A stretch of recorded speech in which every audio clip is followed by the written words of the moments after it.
Assalamualaikum dan salam sejahtera. Sekiranya penyokong pembangkang, terutama sekali penyokong China, tidak keluar mengundi pada PRU 15 akan datang, maka UMNO dan Barisan Nasional akan menang besar. Macam yang berlaku di pilihan raya negeri Johor baru ini. Melayu sudah berpecah. UMNO pecah dua, di antara UMNO dan Bersatu, di antara UMNO dan PAS. Jadi, orang Melayu tidak bersatu di bawah satu payung. Dan mengikut cerita, UMNO akan bertanding pilihan raya sebagai Barisan Nasional dan bukan sebagai Muafakat Nasional ataupun Perikatan Nasional. Maka akan timbul pertandingan banyak penjuru. 3, 4 ataupun 5 penjuru di dalam pilihan raya akan datang. Mustahil untuk UMNO bekerjasama dengan mana-mana parti Melayu atau parti Islam yang lain. This one, diorang dah umum. In fact, jurucakap UMNO seperti Lokman Nur Adam sudah banyak kali mengulangi yang hasrat mereka ialah untuk matikan Bersatu dan tidak bekerja dengan PAS. Dan hasrat UMNO ialah untuk nak tawan Kelantan, Terengganu dan juga Kedah. Bermaknanya PAS tidak akan ada satu negeri pun yang mereka berkuasa. Secara tak langsung, PAS pun akan dimatikan. Dan mengikut budak-budak UMNO Terengganu, mereka nak menentukan yang dari 8 kerusi parlimen dan 32 kerusi DUN, iaitu 40 kerusi kesemuanya. Mereka tak mau satu kerusi pun jatuh ke tangan PAS. Itu hasrat mereka. 0 seats for PAS in Terengganu. Jadi dengan soundbites ini, dengan yang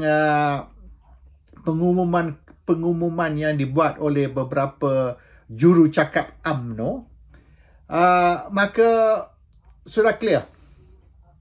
UMNO will only cooperate with Barisan Nasional and with no other. Jadi dengan berlaku kekecohan di kalangan orang Melayu dan di dalam UMNO sendiri pun kecoh, sebab walaupun mereka secara resmi mengatakan yang Ismail Sabri Yaakob akan jadi Perdana Menteri selepas PRU 15, sekira mereka menang PRU 15, tapi bisikan in the back room, budak-budak UMNO kata Ismail Sabri akan digugurkan. Kalau boleh, mereka tak mau bagi kerusi untuk Ismail Sabri bertanding. Tak mau bagi dia jadi calon dalam pilihan raya. Tapi mungkin itu nampak sangat yang mereka nak matikan Ismail Sabri, maka mereka akan terpaksa bagi kerusi ataupun membenarkan Ismail Sabri bertanding pilihan raya akan datang. Tapi mereka tidak akan angkat Ismail Sabri menjadi Perdana Menteri.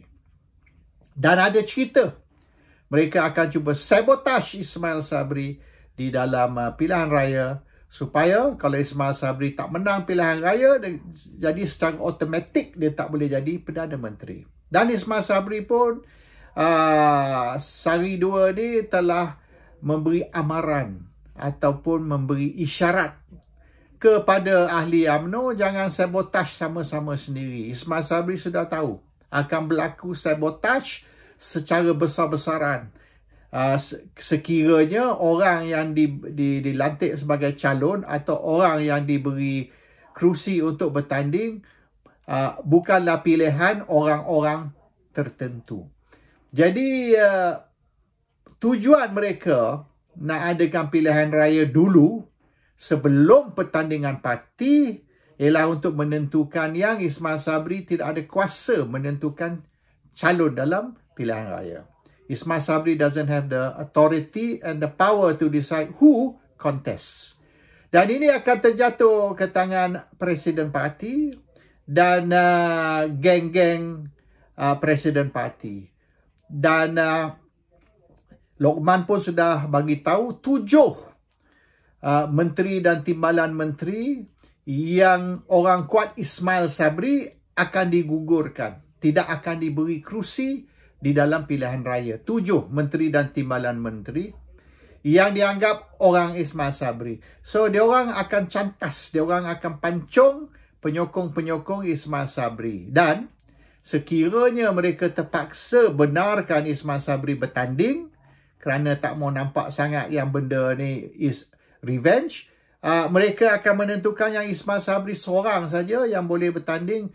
Geng dia semua tidak akan diberi kerusi. Ini indication ataupun gambaran yang diberi oleh Lokman Nur Adam, iaitu Ismail Sabri akan boleh katakan akan dipulau. He will be isolated. He will be surrounded by enemies and not friends. Bermaknanya, kalau UMNO dan Barisan Nasional menang pilihan raya sekalipun, tidak dijamin yang Ismail Sabri akan jadi Perdana Menteri. Dan mereka akan, macam di Johor baru ni, mereka akan buat maknanya perkara ini serah kepada Sri Paduka Baginda Yang di-Pertuan Agong untuk menentukan.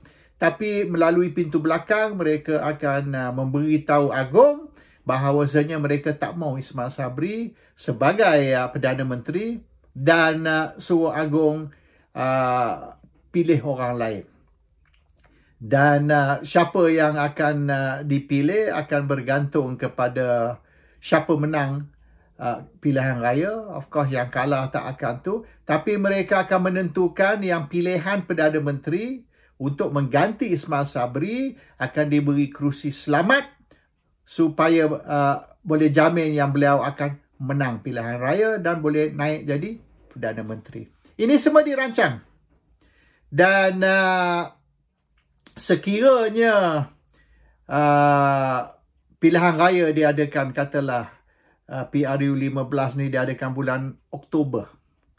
Dan selepas tu pemilihan parti, cawangan, bahagian, dan selepas tu pemilihan parti di peringkat pusat. And Ismail Sabri tidak akan diberi peluang untuk bertanding Presiden Parti.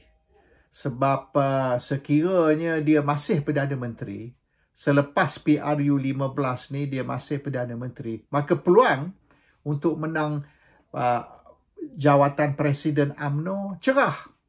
Tapi kalau Ismail Sabri dah bukan lagi Perdana Menteri, cuma naik Presiden, dan orang lain Perdana Menteri, timbalan Perdana Menteri, maka peluang Ismail Sabri nak menang timbalan Presiden pun susah. Dia orang akan matikan Ismail Sabri atau matikan politik Ismail Sabri melalui pilihan raya. And once Ismail Sabri is isolated, bolehlah dia bersara. Ini rancangan mereka. Jadi oleh kerana konspirasi di dalam UMNO untuk matikan Perdana Menteri dan menentukan yang dia tidak akan naik jadi Presiden Parti, bermaknanya akan banyak berlaku kekecohan dan sabotaj di dalam pilihan raya di antara UMNO dan UMNO. Lepas tu di antara UMNO dan PAS, UMNO dan Bersatu, UMNO dan Pakatan Harapan. Jadi UMNO ni bukan saja berperang di dalam parti, tapi akan ada 4-5 penjuru peperangan. Ini sama macam kes Germany, dalam dia lawan Allies, the Allies, dia lancar serangan terhadap Russia. Jadi bila dah fighting on two fronts ataupun berlawan dua penjuru, maka Germany pun kalah pilihan raya, kalah ini perang dunia. Dan boleh dikatakan the biggest mistake Hitler made was fighting on two fronts.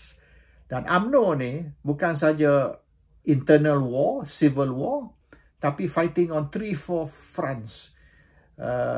Dan kalau sekiranya all the enemies of UMNO Barisan, macam masa Perang Dunia Kedua dulu, all the enemies of UMNO Barisan are united under one allied force, same like during Second World War. The allied force fighting Germany on two fronts, defeat Germany. Jadi sekarang ni, UMNO fighting on 4-5 fronts, plus fighting civil war at the same time. Dan sekiranya orang bukan Melayu ni bersatu dan orang Melayu ni keluar beramai-ramai, terutama sekali orang Cina, orang India dan geng-geng Melayu yang sudah muak dengan UMNO dan Barisan, and if they unite under one force, UMNO Barisan kalah pilihan raya. Apa yang berlaku pada tahun 2018 boleh berlaku sekali lagi. And it's up to the opposition, it's up to the non-Malay voters. This is not in UMNO sense anymore. UMNO dah tak boleh buat apa dengan masalah dalaman, dengan mereka berhasrat nak bertanding 3, 4, 5 penjuru. UMNO no longer has control of their destiny. UMNO no longer has control over their fate and future. It is now in the hands of the opposition, in the hands of the non-Malay voters in particular. If they, kalau dia orang bijak, dia orang bentuk satu strategi di mana mereka semua bersatu as a united force, as an allied force, lawan UMNO Barisan, maka Pakatan Harapan boleh kembali sebagai kerajaan macam tahun 2018. Tapi ego has to be set aside. Too many egos also di dalam pakatan. Dan Bersatu dan PAS, where are they going to go? Kalau Bersatu dan PAS is the third force, iaitu Bersatu dan PAS lawan Barisan dan Pakatan, 3 penjuru, bermaknanya UMNO Barisan kemungkinan besar boleh menang. Dan Pakatan akan kalah dan PAS dan Bersatu get wiped out. Will be killed. So, Bersatu dan PAS together as a third force, no future. Bersatu dan PAS bersama Barisan, they're going to be in the government. Bersatu dan PAS bersama Pakatan Harapan, they also might be in the government sekira Sabah dan Sarawak bersama mereka untuk menentang UMNO Barisan Nasional. You don't have to be a political genius ataupun a historian untuk memahami bagaimana empire kalah perang.